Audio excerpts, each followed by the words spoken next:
অনেকের কাছে রহস্য ভালো লাগছে না, মনে হচ্ছে একেবারে দৌড়ে পালিয়ে যেতে। কোথায় এনেছে এই মানুষগুলো ওকে? মনে হচ্ছে ওকে যেন জিম্মি করেছে। অনেক বলল, আমি যেতে চাই, আমি একজন স্টুডেন্ট, আমার লেখাপড়া আছে, বাকি জীবন পড়ে আছে, আপনাদের কাছে থাকলে তো আমার চলবে না। ডোরার বাবা বলল, তোমাকে তো আমরা ছেড়েই দিব, শুধুমাত্র তুমি এখানে আসা যাওয়া করবে, আমার মেয়ের সাথে ওর স্বামীর অভিনয় করবে, এতে যদি আমার মেয়েটা বেঁচে যায়। অনিক বলল, আমি চলে যাব, এই এলাকাটা কোথায় কিছুই তো বুঝতে পারছি না। লোকটি হেসে বলল, এটা তো গুলশান, বুঝতে না পারার কিছু নেই। অনিক বলল, তাই নাকি? কিন্তু মনে হচ্ছিল আমরা যেন গাড়িতে করে অনেক দূর চলে যাচ্ছিলাম। ডোরার বাবা বলল, আমরা ওর জন্য একটা পানীয় রাখি, কারণ যেহেতু ওর মাথায় একটু সমস্যা আছে, সেই পানীয়ের মধ্যে একটু ঘুমের ওষুধ মেশানো থাকে।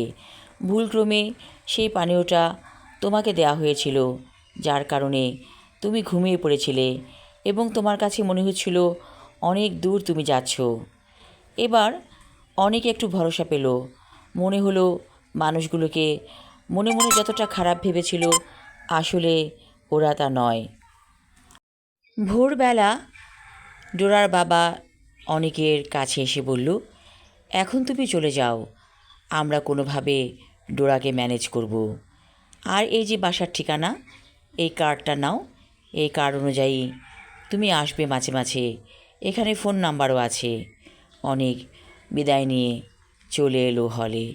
ওকে দেখে ওর বন্ধু রকি বলল, কী রে, উধাও হয়ে গিয়েছিলি? অনেক বলল, অনেক মাথা ধরেছে, একটু চা খেতে হবে। রকি ওর বেস্ট ফ্রেন্ড। অনেক ভাবছে রকিকে কথাগুলো বলতেই হবে, একা এত বড় ঝামেলা সে সামাল দিতে পারবে না। ওরা একটা চায়ের দোকানে এসে পড়ল। সেখানে বসে অনেক রকির কাছে সব ঘটনা খুলে বলল।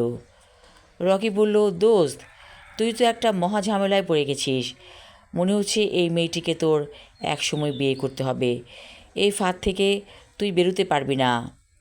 অনেক বলল, তুই তো জানিস গ্রামে আমার খালাতো বোন রিতার সাথে আমার বিয়ের কথা পাকাপাকি হয়ে আছে, মাস্টার্স শেষ করলেই আমাদের বিয়ে হবে।